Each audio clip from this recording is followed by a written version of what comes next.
অন্য ধর্মের প্রতি সব সময় ইসলাম সহনশীল, টলারেন্স। যদি আপনি দেখতে চান ইসলামের নবী, বিশ্ব নবীর দিকে তাকান। আমরা তো সংখ্যালঘুদের রাইটস প্রোটেক্ট করার জন্য কত আইন বানাই, কত বৈঠক করি, কত সংবাদ সম্মেলন করি। বিষ্ণু সাল্লাল্লাহু আলাইহি ওয়াসাল্লাম সংখ্যালঘুদের রাইটস এর ব্যাপারে, অধিকারের ব্যাপারে যে কথা বলেছেন, শুনলে আপনি অবাক হয়ে যাবেন। আপনি নামাজি, আপনি মুসল্লি, আপনি হাজী সাহেব, তাহাজ্জুদ পড়তে পড়তে কপালে দাগ ফেলে দিবেন। আপনার প্রতিবেশী হিন্দু, ভাবছেন আমার তো পাওয়ার আছে, ওর জমিটা দখল করি। খবরদার। বিশ্বনবী বলেন, কোন সংখ্যালঘুর উপর যদি কেউ আক্রমণ করে, তার প্রাপ্য তাকে না দিয়ে যদি তাকে ঠকায়, তার উপর জুলুম করে, তার সম্পদ যদি কেড়ে নেয়, আমি নবী, তুমি মুসলিম হইতে পারো, মুসল্লি হইতে পারো, তার পক্ষে, তোমার বিপক্ষে আল্লাহর দরবারে বাদী হয়ে দাঁড়াবো। এখানেই শেষ নয়, বিশ্বনবী বলেন, মান কাতালা মুআহাদান, বুখারীর বর্ণনা, মান কাতালা মুআহাদান লাম ইয়ারাহ রাইহাতাল জান্নাহ। অন্যায় ভাবে কোন মুসলিম যদি কোন সংখ্যালঘুরে হত্যা করে, জান্নাতে যাওয়া তো দূরের কথা, ওই মুসলিম জান্নাতের ঘ্রাণও পাবে না। যে আল্লাহ বিশ্বাস করে আর আখেরাতে বিশ্বাস করে, সেজন্য প্রতিবেশীর সাথে ভালো আচরণ করে। প্রতিবেশী আস্তিক হোক নাস্তিক হোক, প্রতিবেশী মুমিন হোক মুশরিক হোক, প্রতিবেশী হইলেই তার সাথে ভালো আচরণের দরকার আছে না নাই? আজকে যে টপিকের উপর আমি কথা বলবো, টপিকটা হচ্ছে peaceful coexistence and communal harmony, শান্তিপূর্ণ সহাবস্থান এবং সাম্প্রদায়িক সম্প্রীতি। আমাদের বাংলাদেশে সাম্প্রদায়িক সম্প্রীতি আছে না নাই?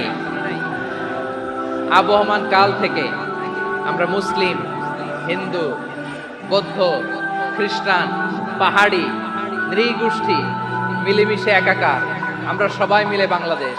আমাদের পারস্পরিক সম্প্রীতি, ভালোবাসা, সৌহার্দ্যপূর্ণ আচরণ, বোঝাপড়া, এটা বেশ মজবুত। তবে মাঝে মাঝে আমাদের এই সম্প্রীতির ভেতরে অনেকে ফাটল ধরাতে চায়। আমরা যে সুখে আছি, শান্তিতে আছি, এটা অনেকের ভালো লাগে না। আমাদের মধ্যে সাম্প্রদায়িক সম্প্রীতি, সৌহার্দ্যপূর্ণ আচরণ, ভালোবাসা, এটা আবহমান কাল ধরে আছে। তার প্রমাণ, আমরা তাফসিরুল মাহফিলের আয়োজন করলে আমাদের হিন্দু ভাইরা ডিস্টার্ব করেন, ঠিক কিনা? এবং আমি যদি বলি হাত তোলেন, হিন্দু ধর্মের কারা কারা এসেছেন, কত শত কত হাজার যে হাত উঠবে, আপনি অবাক হয়ে যাবেন। আমি চাচ্ছি না হাত উঠাতে। So it's our responsibility to present our religion to our non-Muslim brothers and sisters. আমাদের অমুসলিম ভাই বোনদের কাছে ইসলামের সৌন্দর্য তুলে ধরা, এটা আমাদের দায়িত্ব। We all are the ambassador of Islam. আমরা প্রত্যেকে দায়িত্বশীল, আমরা প্রত্যেকে এক একজন ইসলামের অ্যাম্বাসেডর। আলহামদুলিল্লাহ বলেন। সো আমরা যেন ইসলামের বিউটিটাকে তুলে ধরতে পারি এবং এই যে সম্প্রীতি, এটাকে যেন আমরা অটুট রাখতে পারি। আদতে আদতে বাংলাদেশের ইতিহাস বলে আমাদের দেশে কোনো দাঙ্গা নাই, আছে? আমরা ভাই ভাই, আওয়াজ করে বলুন তো, আমরা কি ভাই ভাই? কিন্তু কিছু দুষ্ট লোক আছে, তারা আমাদের সম্পর্কের মধ্যে ফাটল ধরাতে চায়, মাঝে মাঝে ঝগড়া লাগাতে চায়। দেখবেন পত্রপত্রিকায় দেখা যায় বিভিন্ন ধর্মীয় উপাসনালয়গুলোতে হামলা চালানো হয়। এগুলো রাজনৈতিক উদ্দেশ্য প্রণোদিত, এগুলোর সাথে ইসলামের কোনো সম্পর্ক নাই। এজন্য এই দুর্বৃত্তদের ব্যাপারে আমাদের সাবধান থাকতে হবে, আমরা সংঘবদ্ধ থাকবো। এই যে আমাদের পিসফুল কোএক্সিস্টেন্স, শান্তিপূর্ণ সহাবস্থান। যেদিন হিন্দুদের পূজা অনুষ্ঠান, আমরা ওই দিন তাফসির মাহফিল করি না, ঠিক কিনা বলেন? যেদিন আমাদের তাফসিরুল কোরআনের প্রোগ্রাম, ওই দিন আমাদের হিন্দু ভাইরা ডিস্টার্ব করে না। সুবহানাল্লাহ। হিন্দুদের পূজা অনুষ্ঠানে আইন শৃঙ্খলা বাহিনীর পাশাপাশি মাদ্রাসার ছাত্ররা যে সেখানে পাহারা দেয়। গোটা পৃথিবীতে এই দৃষ্টান্ত আপনি পাবেন। মাদ্রাসার ছাত্ররা, তারা তো কোরআনের ধারক, তারা হাদিসের ধারক, তারা কেন মন্দির পাহারা দিবে? এই সম্প্রীতিকে ধরে রাখার জন্য, এই সৌহার্দ্যকে ধরে রাখার জন্য, আমাদের পারস্পরিক ভালোবাসাকে অটুট রাখার জন্য। এখন বলেন, আমাদের এই ভালোবাসা অটুট থাক, আমরা চাই কি চাই না? আল্লাহ এই দেশকে তুমি বরকতময় করো, বাংলাদেশকে তুমি শান্তিময় করো। প্রিয় ভাইরা, আমি বলেছিলাম আমার আলোচনার বিষয় হচ্ছে শান্তিপূর্ণ সহাবস্থান, সাম্প্রদায়িক সম্প্রীতি। আমরা দেখব ইসলাম আমাদেরকে কি কি দিক নির্দেশনা দেয়। আল্লাহ রাব্বুল ইজ্জা ওয়াল জালাল তিনি ইরশাদ করছেন, ওয়ালা তাসুব্বুল লাযীনা يدعون من دون الله فيسبوا الله عدوا بغير علم كذلك زينا لكل أمة عملهم ثم إلى ربهم مرجعهم فينبئهم بما كانوا يعملون رب العالمين বলেন গোলাম ও আমার ইমানদার বান্দারা শোনো শোনো লা তাসুবুল্লাযীনা ইয়াদউনা মিন দুনিল্লাহ ফায়াসুবুল্লাহা আদওয়াম বিগাইরি ইলম ও আমার বিশ্বাসী বান্দারা যারা আল্লাহকে ব্যতি রেখে দেব দেবীর পূজা করে তোমরা খবরদার তাদের গালি দিও না যদি ওই দেবতাদেরকে গালি দাও তাহলে ভুলবশত শত্রুতাবশত তারা তোমাদের রব আল্লাহকে গালি দেবে ঠিক কি না তোমরা যদি তাদের দেবতাদের গালি দাও ওরা রেগে তোমার আল্লাহরে গালি দিবে তাহলে আল্লাহরে গালি খাওয়ানোর কারণ হয়ে গেলাম আমি রব্বুল আলামিন বলেন খবরদার দেবতাদেরকে গালি দিও না তাহলে ওরা তোমার রব আল্লাহরে গালি দেবে প্রতিটি জাতির জন্য তাদের কাজকে আমি আল্লাহ সুশোভিত করে রেখেছি তারা সবাই একদিন আমার কাছেই ফিরে আসবে এরপর আমি রব্বুল আলামিন তাদের আমলনামা তাদেরকে জানিয়ে দেব সুবহানাল্লাহ পড়ো তাহলে প্রিয় ভাইরা ইসলাম আমাদেরকে শিখায় সূরাতুল আনআমের 108 নম্বর আয়াত থেকে আমরা বুঝলাম কোন ধর্মকে ছোট করা যাবে না অন্য ধর্মকে ছোট করা মানে ইসলামকে ছোট করা আর অন্য ধর্মের দেবতাকে যদি আপনি গালি দেন ওরা ইসলাম থেকে দূরে সরে যাবে যাও ইসলামের প্রতি আকৃষ্ট হয়েছিল আর কোনোদিন ইসলামের ধারে কাছে আসবে না আওয়াজ করে বলেন ঠিক কিনা এজন্য কখনো কোনোদিন অন্য ধর্মের দেবতাদেরকে গালি দেয়া যাবে না অন্য ধর্মের কোন দেবতাদেরকে আমরা গালি দিব না বরং ইসলামের beauty the beauty of Islam ইসলামের সৌন্দর্যকে আমরা তুলে ধরব আমরা যদি বিশ্বনবী সাল্লাল্লাহু আলাইহি ওয়াসাল্লামের জীবনের দিকে তাকাই তাহলে আমি দেখব বিষ্ণু ঈসা ইসলাম মক্কাতে কিংবা মদিনাতে অন্য ধর্মের লোকদের সাথে খুব পিসফুলি লাইফ লিড করেছেন হোক মুশরিক হোক খ্রিস্টান হোক ইহুদি বিশ্বনবী সবার সাথে মিলেমিশে ছিলেন আলহামদুলিল্লাহ বলেন ইসলাম হচ্ছে পিসফুল রিলিজিয়ন অন্য ধর্মের প্রতি সহনশীলতার সবক ইসলাম আমাদেরকে দেয় কিন্তু প্রতিটি মুসলিমের এটা মনে রাখতে হবে আল্লাহর কাছে পছন্দনীয় গ্রহণযোগ্য ধর্ম জীবনাদর্শ একটি সেটা হচ্ছে ইসলাম এজন্য রব্বুল আলামিন বলেন ইন্নাদ-দীনা ইনদাল্লাহিল ইসলাম আল্লাহর কাছে মনোনীত গ্রহণযোগ্য অ্যাকসেপ্টেড ধর্ম মতাদর্শ একটা সেটা হলো ইসলাম ইসলাম ছাড়া অন্য কোনো ধর্ম যদি কেউ তালাশ করে তার ওই ধর্ম আল্লাহ গ্রহণ করবে না ওমাই ইয়াবতাগি গায়রাল ইসলামি দীনান ফালাই ইউকবালা মিন ওয়া হুয়া ফিল আখিরাতি মিনাল খাসিরিন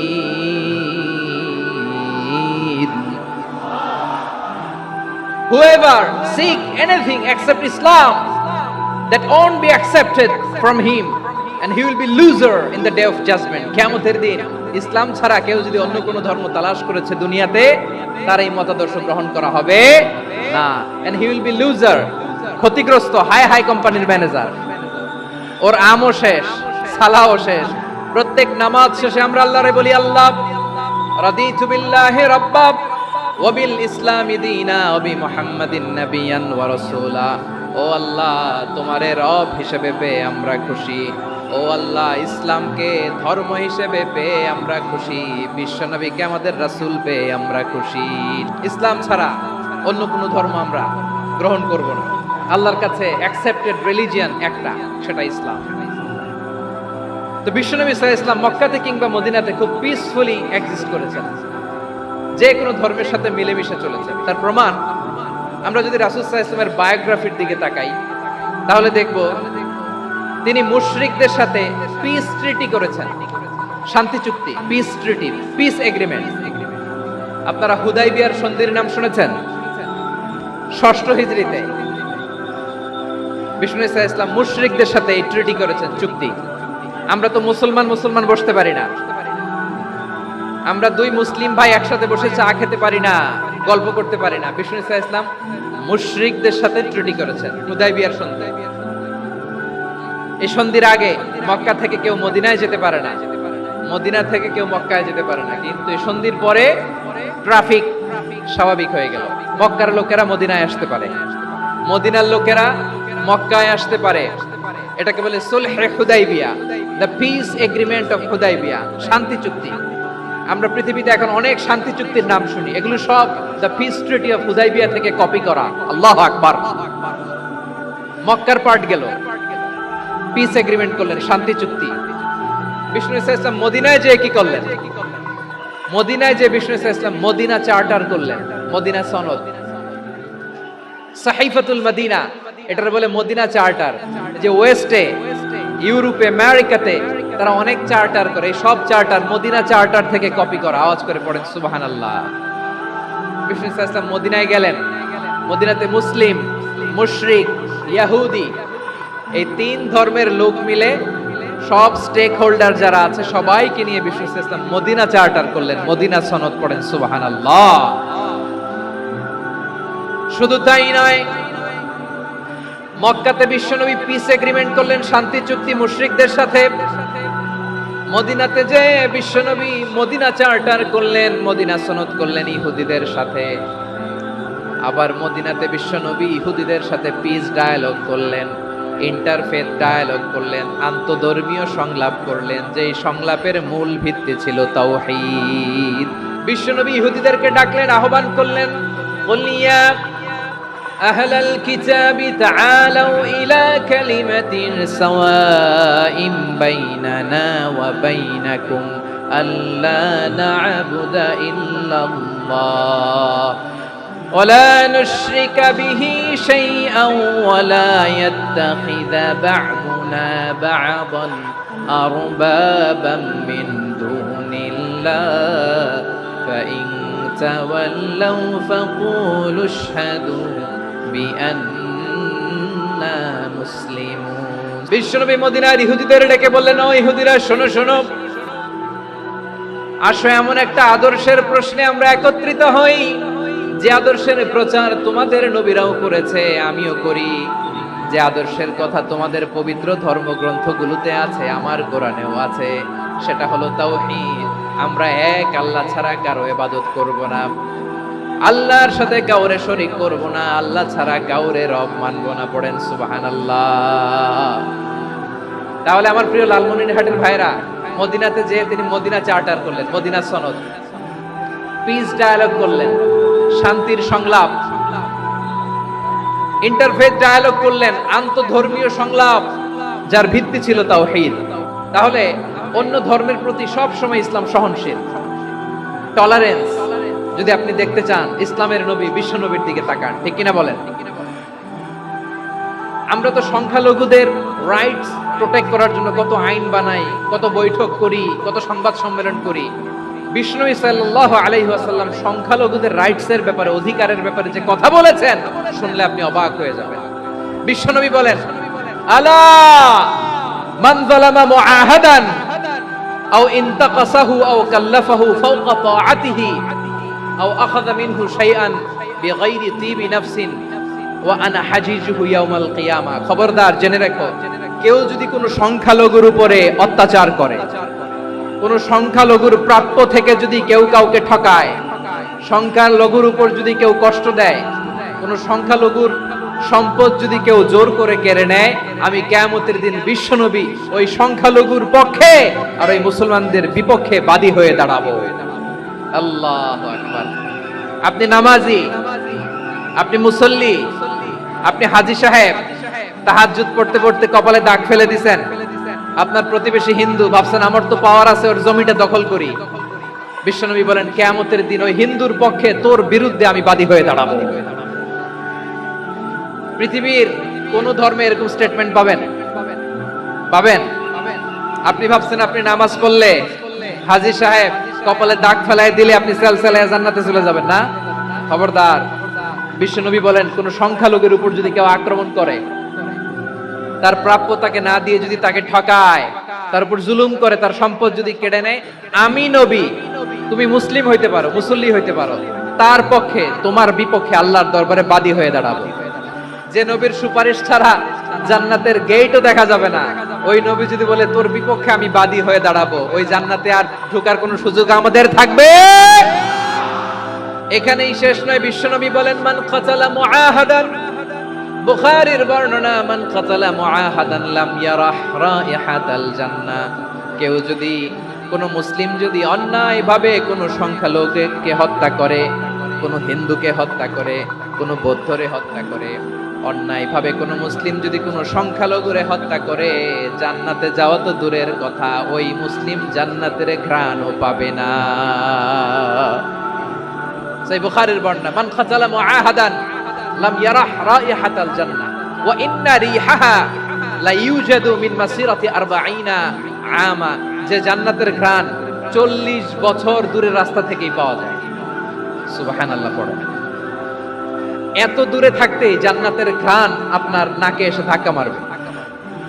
বিশ্বনবী বলেন, যে ব্যক্তি কোন সংখ্যালঘুকে হত্যা করে জান্নাতে তো ঢুকতে পারবেই না, জান্নাতের ঘ্রাণও তার নাকে লাগবে না। পড়েন নাউযুবিল্লাহ। তাহলে সংখ্যালঘুদের ব্যাপারে ইসলামে অধিকার দেয়া আছে না নাই? এখানেই শেষ না। বিষ্ণু ইসলাম আপনার অমুসলিম প্রতিবেশীর সাথে ভালো আচরণ করতে বলেছে। আমাদের হয় না, এটা মুসলিম পাড়া, ওটা বৌদ্ধ পাড়া, হয় না? অনেক সময় হয় না, এটা আমাদের মুসলিম পাড়া, ওইটা হিন্দু পাড়া, এরকম আছে না নাই?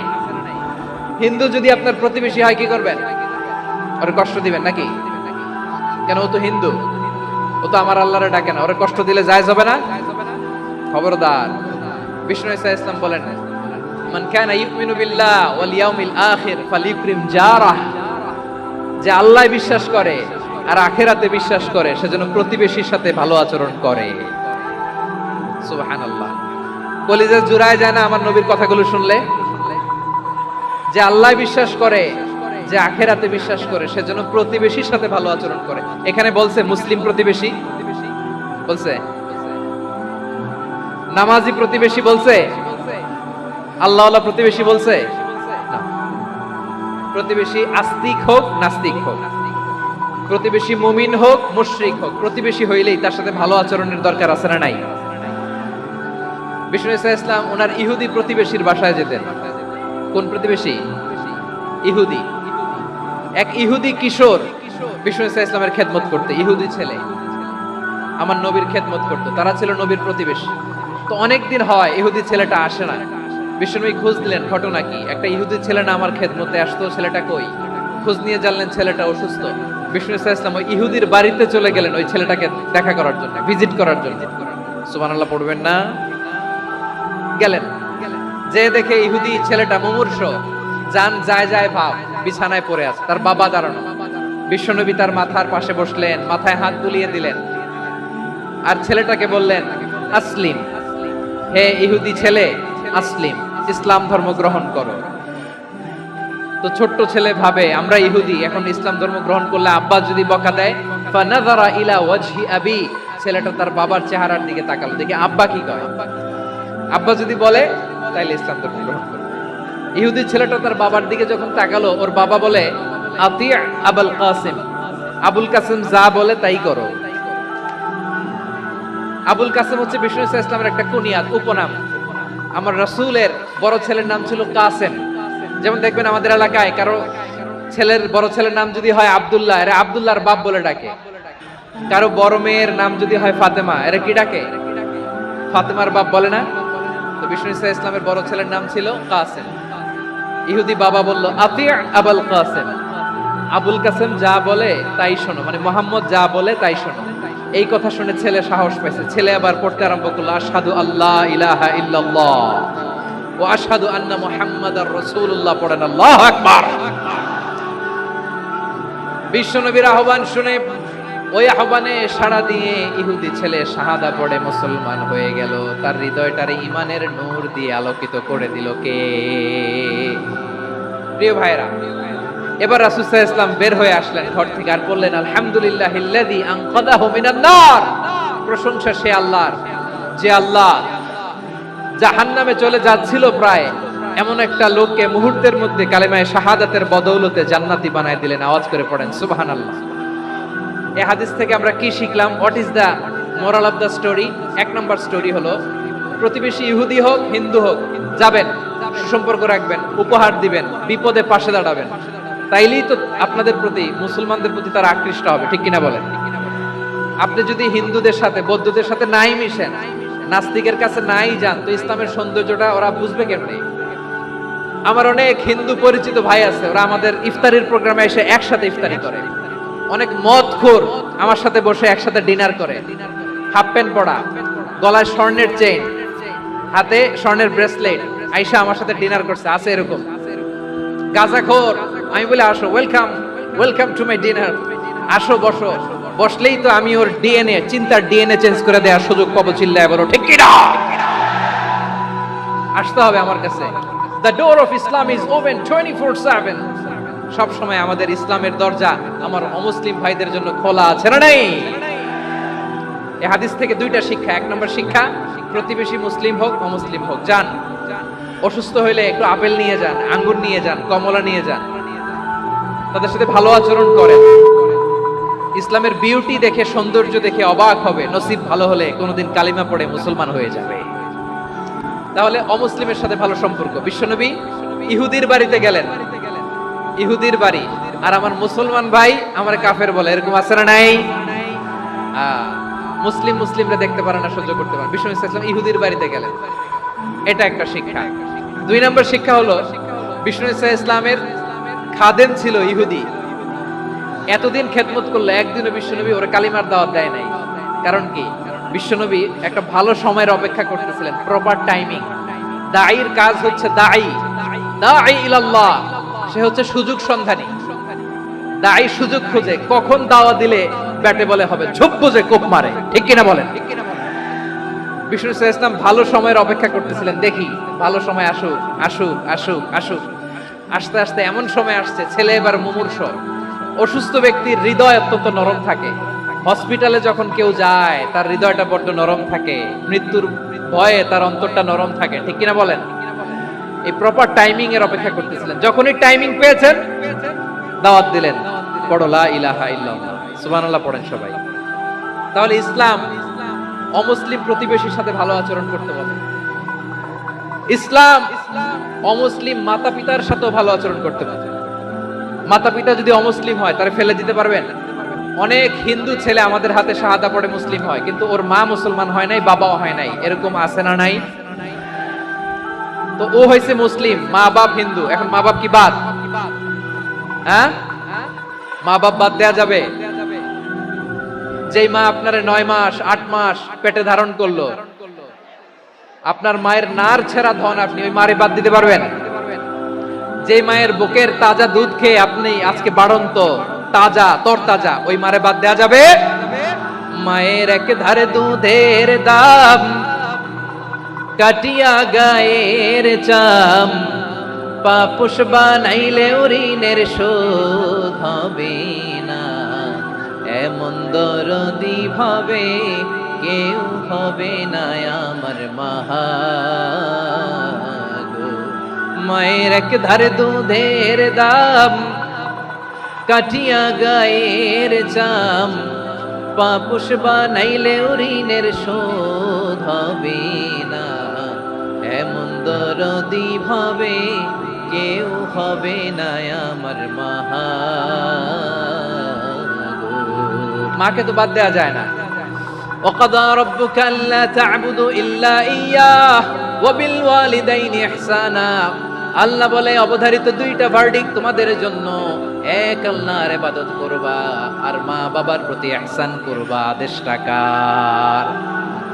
মা বাবার প্রতি ইহসান করতে হবে। আমার মা হিন্দু হোক, ভালো আচরণ করতে হবে, বৌদ্ধ হোক, ভালো আচরণ করতে হবে। আমার যে সমস্ত হিন্দু ভাইয়েরা মুসলিম হয়েছে, তোমাদের মা বাবা এখনো মুসলমান হয় নাই, তাদের সাথে ভালো আচরণ করতে হবে। আপনাদের খেদমত নিজে করতে হবে, অথবা খেদমতের ব্যবস্থা করাই দিতে হবে। মান্থলি যে খরচ লাগে এটা দিতে হবে। আরে তুমি এখন মুসলিম, তোমার মা বাবা হিন্দু, এখনই তো সুযোগ ইসলামের সৌন্দর্য দেখানো। এখন মা বাবা যদি দেখে আরে এটা হিন্দু থাকতে তো বদমাইশ ছিল, বেয়াদব ছিল, কি এমন ধর্ম সে গ্রহণ করলো যেটা গ্রহণের সাথে সাথে সে পাল্টে গেল, নসিব ভালো হইলে তারাও কালিমা পড়ে মুসলমান হয়ে যাবে। বিষ্ণু ইসলামের স্ত্রীর নাম ছিল আয়েশা রাদিয়াল্লাহু তাআলা আনহা, আবু বকর রাদিয়াল্লাহু তাআলা আনহুর মেয়ে। আবু বকর রাদিয়াল্লাহু তাআলা আনহুর আরেক মেয়ের নাম হচ্ছে আসমা। দুজনই আবু বকর রাদিয়াল্লাহু তাআলা আনহুর মেয়ে, আসমা আর আয়েশা, দুজন বোন, এক মায়ের না, বাবা এক মা দুইজন। আয়েশা রাদিয়াল্লাহু তাআলা আনহার মায়ের নাম উম্মে রুমান, আর আসমা রাদিয়াল্লাহু তাআলা আনহার মায়ের নাম কুতাইলা বিনতে আব্দুল উজ্জা। আবু বকর রাদিয়াল্লাহু তাআলা আনহু 4টা বিয়ে করেছিলেন। তো একই ঘটনা ঘটেছে এই ফ্যামিলিতে। আসমা ইসলাম ধর্ম গ্রহণ করে মুসলিমা, কিন্তু তার মা কুতাইলা মুশরিকা। তার মানে মেয়ে মুসলিম, মা অমুসলিম, ভেজাল আছে না নাই? কিন্তু কুতাইলা আর ধৈর্য ধারণ করতে পারে না। নার ছেড়া ধন, কলিজার টুকরা ধন, কলিজার টুকরা সন্তান আসমারে দেখতে বড্ড মন চায়। সাইয়েদনা আসমা রাদিয়াল্লাহু তাআলা আনহা মক্কা থেকে হিজরত করে মদিনায় চলে গেলেন হুদাইবিয়ার পর। যখন মক্কা মদিনার ট্রাফিক স্বাভাবিক হলো, মক্কার লোক মদিনায় যায়, মদিনার লোক মক্কায় আসে। কুতাইলা কলিজার টুকরা সন্তান আসমারে দেখার জন্য কিছু উপহার নিয়ে বিশাল মরুপথ পাড়ি দিয়ে মক্কা থেকে মদিনায় যায়। সুবহানাল্লাহ বলেন। এখন মা আসছে মেয়ের সাথে দেখা করতে, মেয়ে তো আর দেখা দেয় না। মেয়ে ভাবছে আমার মা তো মুশরিকা, অপবিত্রা, তার সাথে কি দেখা দেয়া যাবে? বিশ্বনবীর দরবারে চলে গেলেন। কি সৌভাগ্যবান ছিল তারা, মাসলা জানার দরকার হলেই নবীর দরবারে চলে যেত। ঘরে বউয়ের সাথে ঝগড়া হলে নবীর দরবারে চলে যেত। অনেক সাহাবী বলে আমার পেটে ক্ষুধা লাগলো আমি নবীর কাছে চলে যেতাম, কারণ নবীর চেহারার দিকে তাকালেই আমার পেটের ক্ষুধা মিটে যেত। সাইয়েদনা আসমা রাদিয়াল্লাহু তাআলা আনহা বিশ্বনবীর কাছে চলে গেলেন, যে বললেন ইয়া রাসূলুল্লাহ ইয়া হাবিবাল্লাহ ইন্না উম্মি কাদিমাতুন ইলাইয়া ওয়া হিয়া রাগিবা। আমার মা মক্কা থেকে অনেক দূর মরুর পথ পাড়ি দিয়ে উপহার সামগ্রী নিয়ে মদিনায় আমার সাথে দেখা করতে এসেছে গো নবী। আমার জানতে বড্ড ইচ্ছে হয় আমি আমার মুশরিকা দেখা করতে পারবো কিনা। আফা আসিলুহা, আগে যেমনি আমি আমার মায়ের সাথে ভালো আচরণ করতাম, যেমনি আমি আমার মায়ের সাথে সদাচরণ করতাম গো নবী, এখন আমি মুসলিমা, মা মুশরিকা, এখনো কি আগের মতো সদাচরণ করতে পারবো নাকি? বিশ্বনবী বললেন নাম সিলিহা, হ্যাঁ রে আসমা, অবশ্যই অবশ্যই, আগে ঠিক যেমন তুমি তোমার মায়ের সাথে ভালো আচরণ করতে, এখনো তেমনি আগের মতো ভালো আচরণ করবা। কি ইসলাম আমরা পেয়েছি! কত ব্রড মাইন্ডেড আমাদের ইসলাম, কত ওপেন মাইন্ডেড ইসলাম, কত ওপেন আপ করতে পারে, চিন্তা করতে পারেন। বিষ্ণু বললেন হ্যাঁ অবশ্যই, নাম সুলিহা, আগে যেমনি ভালো আচরণ করছো আসমা, এখন ওইরকমই করো, পারলে আরো বাড়ায় করো। তাহলে আমার যে হিন্দু ভাইয়েরা, হিন্দু বোনেরা, ইমানের দৌলতে আপনি ধন্য হয়েছেন, আপনার আম্মা আব্বা এখনো মুসলমান হয় নাই, তাদের জন্য দোয়া করেন, আল্লাহ যেন তাদেরকেও ইমানের দৌলত দান করে। এখন বলেন ইসলাম কি ন্যারো মাইন্ডেড রিলিজিয়ান না ব্রড মাইন্ডেড? কতটা ব্রড মাইন্ডেড দেখেন। বিশ্বনবী সাল্লাল্লাহু আলাইহি সাল্লাম অমুসলিমরা যদি নবীকে উপহার দিত, ওই উপহারও বিশ্বনবী গ্রহণ করতেন। সুবহানাল্লাহ পড়েন। আপনার অমুসলিম বন্ধু যদি উপহার দেয় সেটাও আপনি নিতে পারবেন, যেটা নেওয়া জায়েজ। কিন্তু আপনার বন্ধু যদি আপনার মদের বোতল দেয়, নিতে পারবেন না? হালাল যে কোনো জিনিস নিতে পারবেন। বিশ্বনবী সাল্লাল্লাহু আলাইহি ওয়াসাল্লাম অমুসলিমদের দেয়া হাদিয়া গ্রহণ করতেন। কেমন নবী ছিলেন! আমার নবীরে চিনে নেন, আমার নবীর অ্যাটিটিউড জেনে নেন। বিষ্ণু ইসলাম যখন কোন জনপদে যেতেন 3টা অপশন নিয়ে যেতেন। 1 নাম্বার অপশন আসলিম তাসলাম, নতুন এলাকায় গেলে বলতেন আসলিম তাসলাম, ইসলাম ধর্ম গ্রহণ করো, শান্তিতে থাকবা, আমার ভাই হয়ে যাবে, আমরা ভাই ভাই, ইসলাম মানো, আমরা ভাই ভাই। যদি বলে না ইসলাম মানবো না, ওকে, অপশন নাম্বার 2, মুসলিম হওয়ার দরকার নাই, লা ইকরাহা ফিদ্দিন, ইসলামে কোনো বাড়াবাড়ি নাই, খ্রিস্টান আছো থাকো, বৌদ্ধ আছো থাকো, ইহুদি থাকতে চাও থাকো, কিন্তু আমরা যেহেতু রিজিওনাল সুপার পাওয়ার, আমাদের আন্ডারে থাকো, ট্যাক্স দিয়া থাকো, এটার বলে জিজিয়া। আলেম যারা আছেন বুঝবেন এটার আরবিতে কি বলে, জিজিয়া। You pay us the tax, we will give you the security. তোমরা ট্যাক্স দিবা, আমরা সিকিউরিটি দিব, আমাদের আওতায় থাকবা, কেউ তোমাদেরকে আক্রমণ করতে পারবে না, আমরা নিরাপত্তা দিব। সুবহানাল্লাহ বলেন। ট্যাক্স দাও, আমরা সিকিউরিটি দিব। না, এটাও মানি না। বিষ্ণু বলেন তাহলে তলোয়ার আমাদের আর তোমাদের মাঝে ফয়সালা করবে, মুসলিমও হবে না, ট্যাক্স দিবা, নিরাপত্তা দিব, আমরা সুপার পাওয়ার, আমাদের আন্ডারে থাকবে, এটাও না, তাহলে তোমাদেরকে তো আমরা বিশ্বাস করতে পারি না। কখন না কখন বিশ্বাসঘাতকতা করো, কার সাথে মিলে হাত মিলাও, তলোয়ার আমাদের মাঝে ফয়সালা করবে। তখন তিনি জেহাদের সশস্ত্র সংগ্রামের ঘোষণা দিতেন। সুবহানাল্লাহ পড়েন। দেখেন, পশ্চিমারা জেহাদকে এইভাবে চিত্রায়িত করে না। ওরা জেহাদ বলতে বোঝায় তলোয়ার, হাত কাটো, গলা কাটো না। জেহাদ সশস্ত্র সংগ্রাম 3 নম্বরে। অধিকাংশ ক্ষেত্রেই বিশ্বনবীর সুন্দর আচরণ দেখে, আরে আমার নবীর যে নুরানি চেহারা, অনেকে তো কেবল সিরেফ চেহারাটা দেখেই কালিমা পড়ে মুসলমান হয়ে গিয়েছে। যারা মুসলিম হয় নাই তারা তাদের ইসলামী বলবৎ ছিল, ট্যাক্স দিয়ে ইসলামের আন্ডারে ছিল।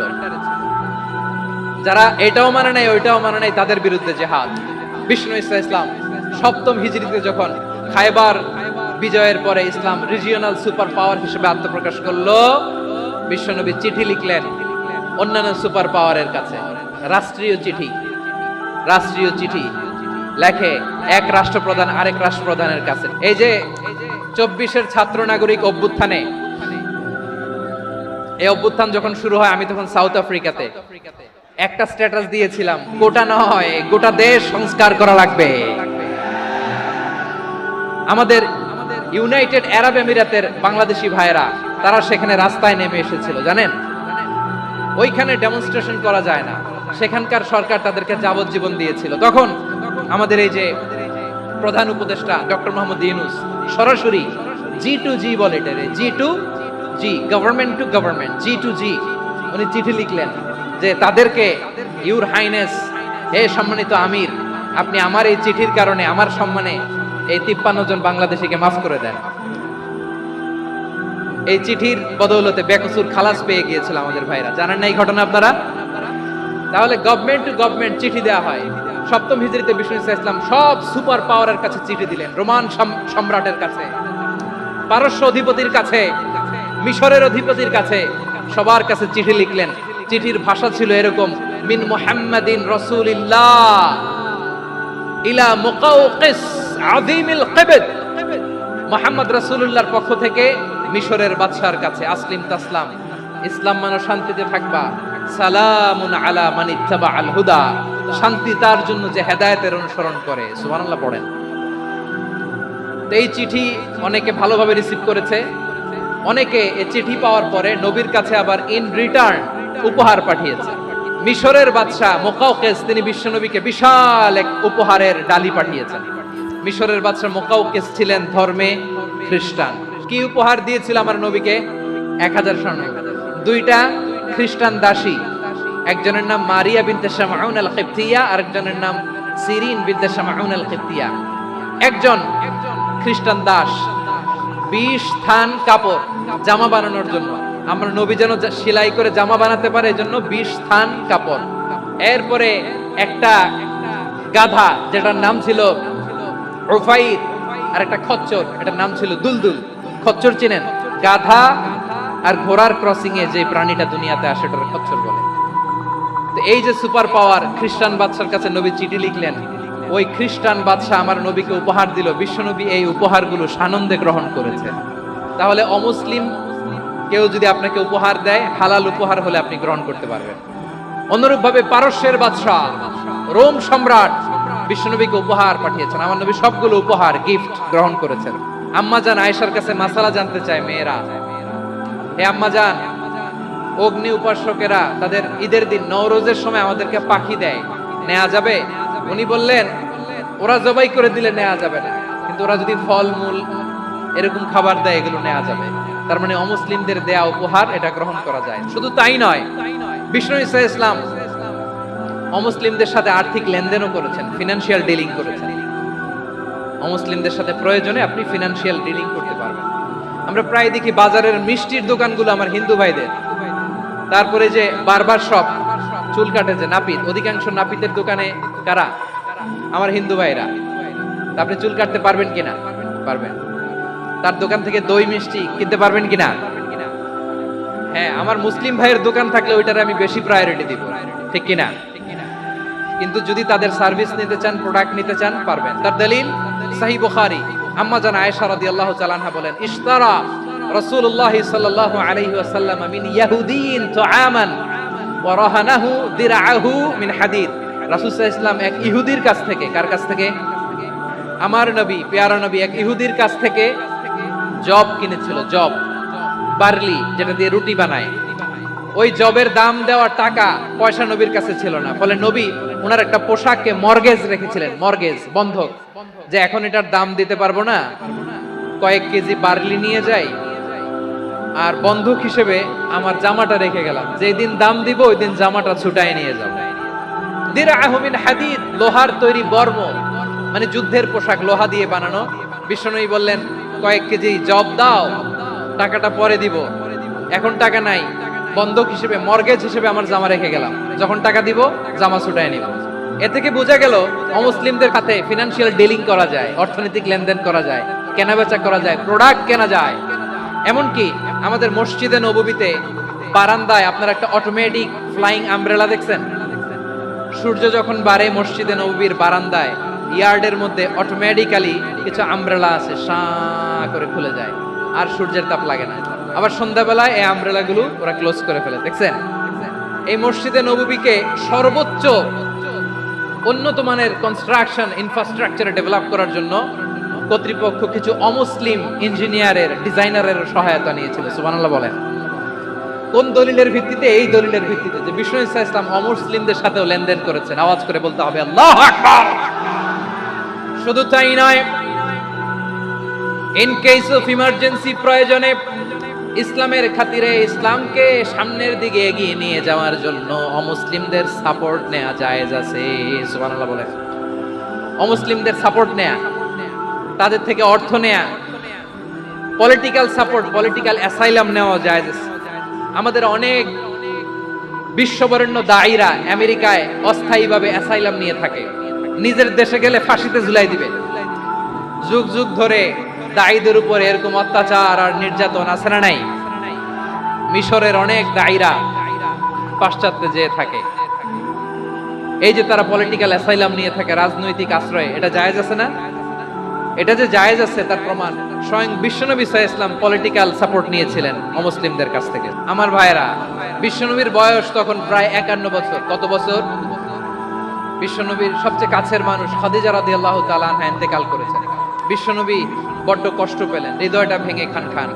যিনি ঘরের ভেতরে বিশ্বনবীকে সান্ত্বনা দিতেন, ভালোবাসা দিতেন, বাইরে গেলে কুরাইশরা বকাঝকা করে, অত্যাচার করে, কিন্তু আম্মা জান খাদিজা রাদিয়াল্লাহু তাআলা আনহা ঘরটারে এমন শান্তির নীড় বানায় রেখেছেন, এই ঘরের ভিতরে ঢুকলে বিশ্বনবীর কলিজাটা ঠান্ডা হয়ে যেত। এজন্য রব্বুল আলামিন বলেন, খাদিজা, ও আমার বান্দি খাদিজা, জান্নাতে এমন স্পেশাল একটা ঘর আমি তোমার জন্য রেডি করে রেখেছি। ওই ঘরের মধ্যে কোনো আওয়াজ নাই, ওই ঘরের মধ্যে কোনো নয়েজ নাই, ওই ঘরে কোনো বিশৃঙ্খলা নাই। কারণ মক্কার জমিনে আমার নবী কুরাইশদের বিশৃঙ্খলা, নয়েজ আর ঝামেলাগুলোকে উপেক্ষা করে যখন তোমার ঘরের ভিতরে ঢুকতো, ঘরটারে তুমি শান্তির নীড়, ঠান্ডা, নীরব, নিস্তব্ধ, নিঝুম আর শান্তির নীড় বানিয়ে রেখেছো। এজন্য জান্নাতে স্পেশাল একটা শান্তির নীড় আমি তোমারে উপহার দেব। ওই প্রিয়তমা স্ত্রী খাদিজা ইন্তেকাল করলেন, বিশ্বনবীর হৃদয় ভেঙে খান খান। আবার ওনার চাচা আবু তালেব ইন্তেকাল করলেন, যিনি পলিটিক্যাল শেল্টার দিতেন নবীকে। আবু তালেবের ভয়ে, বিশ্বনবীর এই চাচার ভয়ে কোনো মুশরিক নবীর গায়ে হাত দেওয়ার সাহস পায় নাই। এখন স্ত্রীও নাই, চাচাও নাই, নবীকে আশ্রয় দেওয়ার কেউ নাই, নবীর চারদিকে অন্ধকার। নবী এখন কই যাবেন? আমার পেয়ারা নবী নতুন স্টেশন খুঁজতেছেন, নতুন দাওয়াতি প্ল্যাটফর্ম খুঁজতেছেন। তিনি যায়েদ বিন হারেসা রাদিয়াল্লাহু তাআলা আনহুকে নিয়ে মক্কার পাশের একটা নেইবরিং সিটি তায়েফে চলে গেলেন দিনের দাওয়াত দেওয়ার জন্য। নাকি জমি কিনতে গেছিলেন? দুনিয়ার যশ খ্যাতির জন্য, নিজের কোনো লাভের জন্য? তায়েফবাসীদেরকে জাহান্নামের আগুন থেকে বাঁচানোর জন্য। আওয়াজ করে বলতে হবে ঠিক কিনা? বিশ্বনবী বিশাল মরুপথ, পাহাড়ি পথ পাড়ি দিয়ে তায়েফের মরুজমিনে গেলেন কোরআনের দাওয়াত নিয়ে, ইমানের দাওয়াত নিয়ে।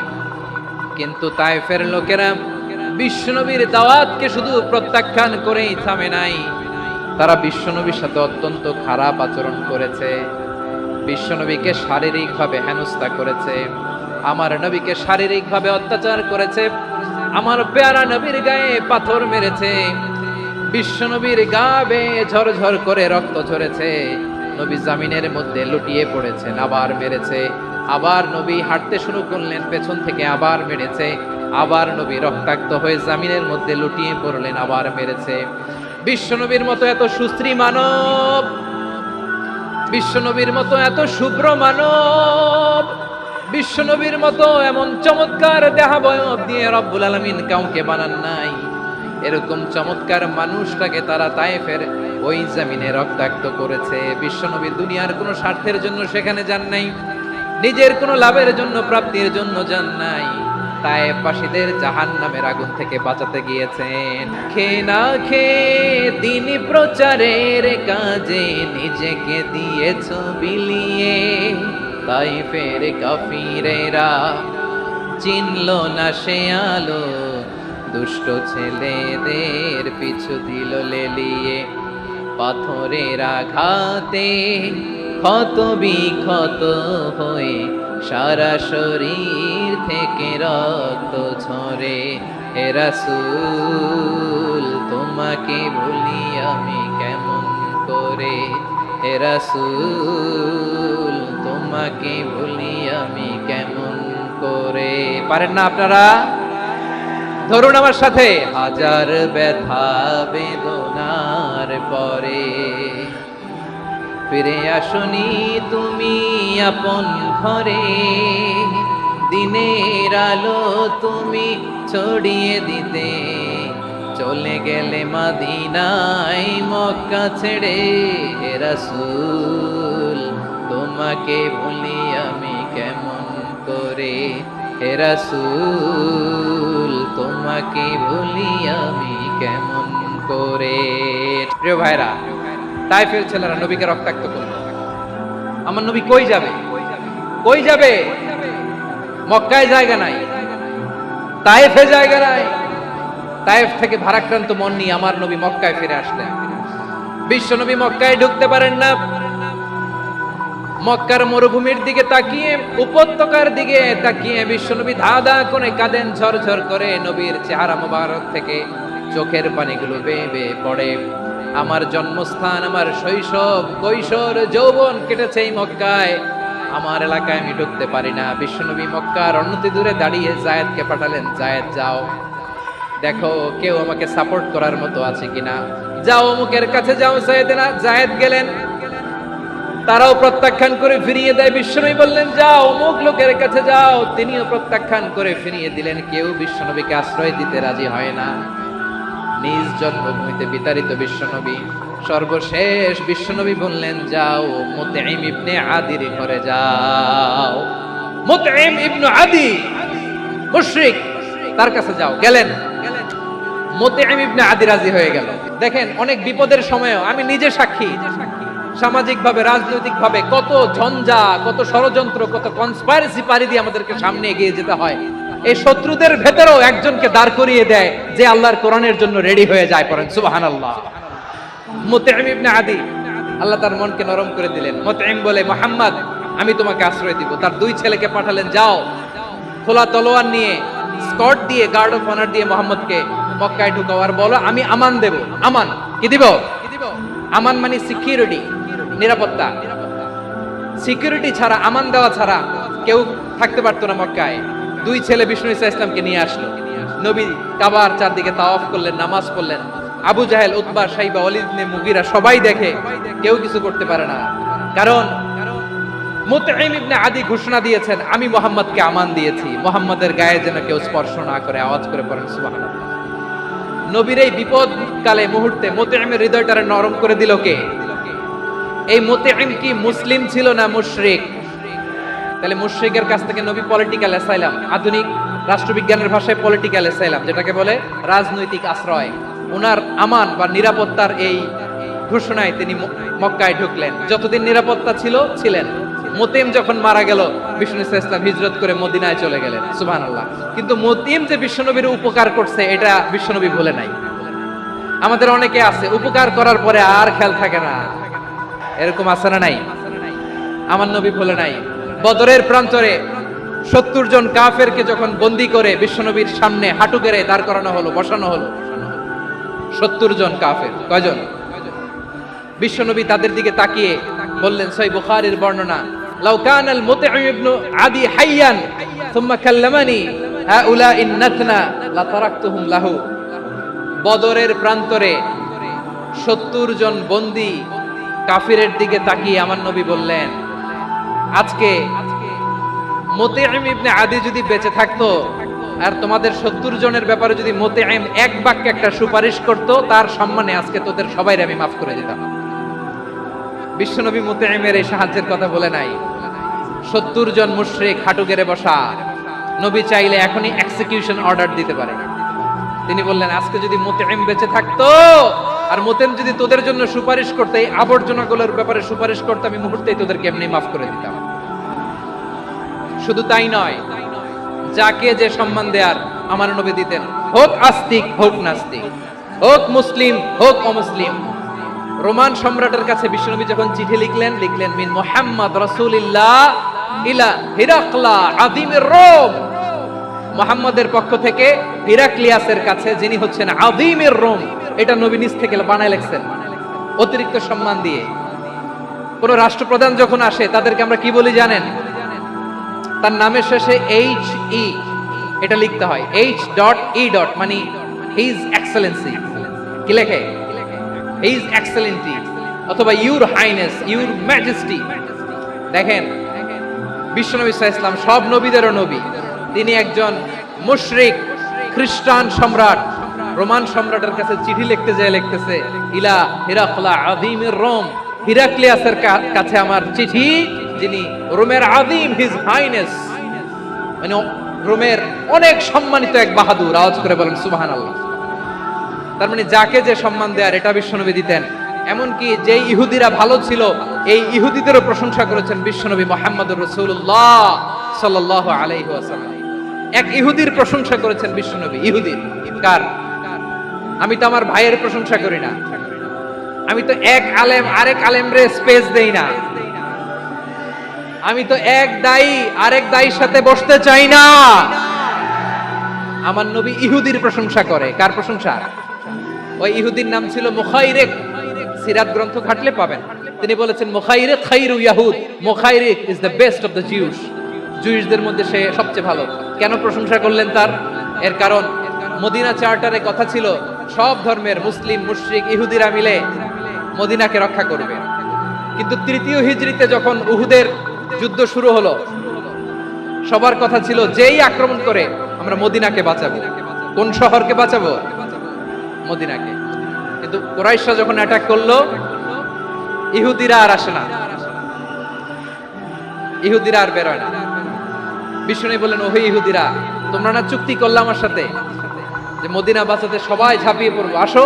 একটা ইহুদিও বেরোয় না, কেউ আসে না সেদিন, একজন ছাড়া। তার নাম মুখাইরিক। তার নাম কি? মুখাইরিক বাহাদুরের মতো ঘোড়সাওয়ার হয়ে বেরিয়ে গেলেন এবং বললেন, গোটা ইহুদি সাম্রাজ্যের একজনও যদি না আসে, আমি মুখাইরিককে কেউ ঘরে আটকে রাখতে পারবে না। বেরিয়ে আসলেন, এসে বললেন, আমি মুহাম্মদের পক্ষে যুদ্ধ করব। আমি মারা গেলে আমার সম্পদ আমার উত্তরাধিকারীরা পাবে না, আমার সম্পদ তোমরা মুহাম্মদকে দিয়ে দিবা। সুবহানাল্লাহ বলেন।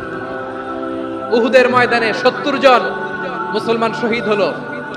এই ইহুদি, সেও মুসলমানের পক্ষে যুদ্ধ করে নিহত হবে। মুসলিমদের লাশ যখন নিয়ে আসা হলো, এই মুখাইরিকের লাশও নিয়ে আসা হলো।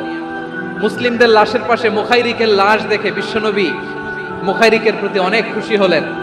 আর বিশ্বনবী খুশি হয়ে বললেন, মুখাইরিক খায়রু ইয়াহুদ, মুখাইরিক যদিও তুমি ইহুদি, তারপরে তুমি সব ইহুদিদের মধ্যে সেরা ইহুদি। পড়েন সুবহানাল্লাহ। আমার নবী ইহুদিকেও সম্মান দিতে কার্পণ্য করে নাই। আওয়াজ করে বলেন আল্লাহু আকবার। এজন্য অমুসলিম হইলেই তারা আমাদের শত্রু নয়। শত্রু কারা? যে সমস্ত অমুসলিম আমাদেরকে নিশ্চিহ্ন করে দিতে চায়, যে সমস্ত অমুসলিম আমাদের ভূখণ্ড থেকে আমাদেরকে তাড়িয়ে দিতে চায়, যে সমস্ত অমুসলিম আমার ধর্ম নিয়ে তুচ্ছতাচ্ছিল্য করে চিল্লায় বলেন ঠিক কিনা, তারা আমাদের শত্রু। সাধারণ অমুসলিমরা আমার শত্রু নয়। এই যে হিন্দুরা থাকে, এরা আমার ভাই, বৌদ্ধরা আমার ভাই, খ্রিস্টানরা আমার ভাই, ইহুদিরা আমার ভাই, তারা দিনই ভাই নয়। তারা মায়ের পেটের ভাই নয়, তারা মানবিক দিক থেকে ভাই। ও মানুষ, আমিও মানুষ।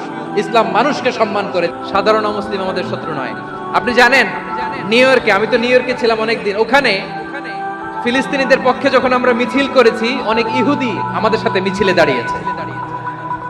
কারণ ওরাও জানে এই ভূখণ্ড ফিলিস্তিনিদের ভূখণ্ড, আওয়াজ করে বলো লালমনিরহাট ঠিক কি না। তো তারা কি আমাদের শত্রু? না। অনেক খ্রিস্টান আমাদের সাথে, আমাদের স্বার্থ রক্ষায় আমাদের পাশে দাঁড়িয়েছে। খেয়াল রাখবেন, হিন্দু আর হিন্দুত্ববাদ এক নয়, ইহুদি ধর্ম আর জায়নিজম এক নয়। এই যে ফিলিস্তিনের ভাইরা, তারা তাদের স্বাধীনতা সংগ্রামের জন্য লড়াই করছে, করে যাচ্ছে, আমরা এটাকে সমর্থন জানাই, চিল্লায় বলো ঠিক কিনা। কাশ্মীরের ভাইরা স্বাধীনতার জন্য সংগ্রাম করছে, আমরা সেই সংগ্রামকে সমর্থন জানাই। যারাই আমাদের ইসলামকে নিশ্চিহ্ন করতে চায়, তাদের বিরুদ্ধে আমাদের সংগ্রাম। ওই সমস্ত দুর্বৃত্তদের সাথে আমাদের কোনো সম্পর্ক নাই।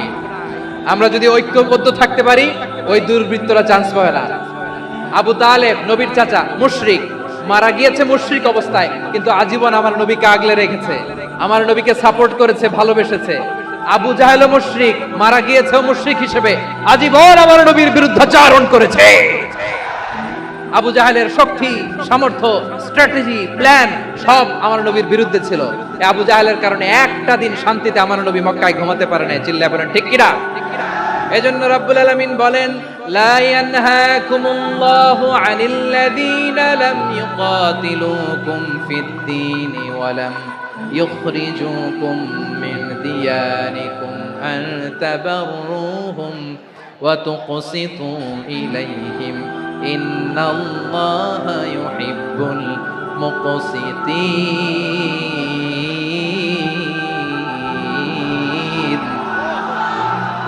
আল্লাহ বলে, গোলামেরা শোনো শোনো, যে সমস্ত অমুসলিম তোমাদের সাথে ধর্মযুদ্ধে লিপ্ত হয় না, তোমাদের বিরুদ্ধে যে সমস্ত অমুসলিম অস্ত্র ধরে না, যে সমস্ত অমুসলিম তোমাদেরকে তোমাদের জন্মস্থান থেকে, ভূখণ্ড থেকে তাড়িয়ে দেয় না, তাদের সাথে ভালো আচরণ করতে আমি আল্লাহ নিষেধ করি নাই।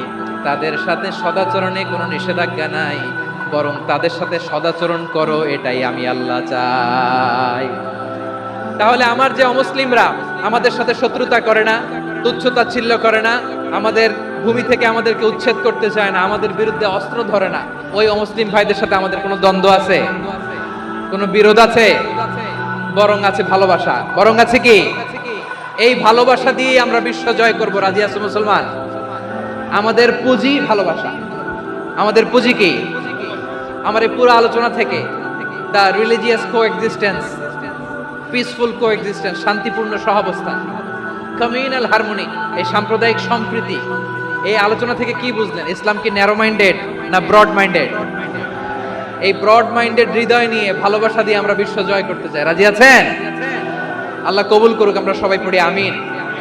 আমার প্রিয় মায়েরা, বোনেরা, আপনাদের জন্য একটা হাদিস বলে শেষ করব। বিশ্বনবী বলেন, আমার মায়েরা খেয়াল করে শুনুন, বিশ্বনবী আপনাদের উদ্দেশ্য করে বলেন, আল মারআতু ইযা সাল্লাত খামসাহা ওয়া সামাত শাহরাহা হাফিজাত ফুরুজাহা আতাআত বা'লাহা ফালতাদখুল মিন আইয়ি আবওয়াবিল জান্নাতি শাআত। বিশ্বনবী আপনাদেরকে 4টা কাজের কথা বলেছেন, খুব বেশি না।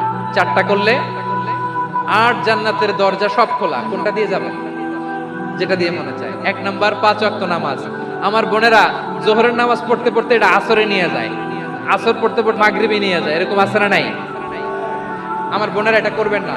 ইন্নাস সালাতা কানাত আলাল মুমিনিনা কিতাবাম মাওকুতা, সময় মতো পড়বেন। সামাত শাহরা, রমাদানের রোজাগুলো রাখবেন। হাফিজাত ফুরুজাহা, যে নারী তার চরিত্রকে হেফাজত করে, তার প্রাইভেট হেফাজত করে, তার লজ্জাস্থান হেফাজত করে। ও মায়েরা, আপনার এই গর্ভ যে কত দামি আপনি জানেন না। আপনার এই গর্ভ থেকে জন্মাবে আগামীর সালাহুদ্দিন আল আইয়ুবী। আপনার গর্ভ থেকেই জন্মাবে ইমাম আল মাহদি আল মুনতাজার।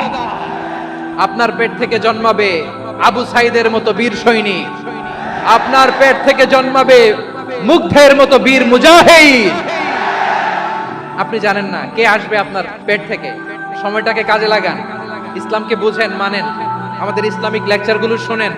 আমরা যে বার্তাগুলো, ইনস্ট্রাকশনগুলো, দিক নির্দেশনাগুলো আপনাদের খেদমতে রাখি, এগুলো মেনে চলুন। আপনিই পারেন আপনার ঘরটাকে জান্নাতের টুকরা বানাতে।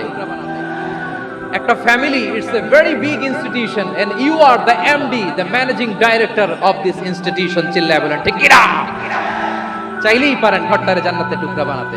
5 ওয়াক্ত সালাত, রমাদানের রোজা, নিজের চরিত্রের হেফাজত, ও আতাআত বালাহা, স্বামীর আনুগত্য, এটাতে অনেকে ভুল করে থাকে। হায় রে আমার বোনেরা, স্বামীর আনুগত্যকে এটা নিজের অপমান মনে করবেন না। আপনার স্বামী আপনার সবচেয়ে বড় গার্ডিয়ান, তিনি আপনার সবচেয়ে ভালো চায়। নারী কখনো গার্ডিয়ানশিপের বাইরে থাকতে পারে না। হয় আপনি বাবার গার্ডিয়ানশিপের ভেতরে, বা আপনার থাকলে ভাই আপনার গার্ডিয়ান, ভাই না থাকলে চাচা গার্ডিয়ান, বিয়ের পরে আপনার স্বামী আপনার গার্ডিয়ান। শরিয়া সম্মত স্বামীর আদেশগুলো আপনি মেনে চলবেন, কিন্তু শরিয়া বিরুদ্ধ কোনো আদেশ মানতে আপনি বাধ্য নয়। এই 4টা কাজ যদি কোনো নারী করে, বিষ্ণুই বলেন জান্নাতের 8টা দরজা খোলা, তোমার যেটা দিয়ে মনে চায় সেটা দিয়ে জান্নাতে তুমি এন্ট্রি নিতে পারবা।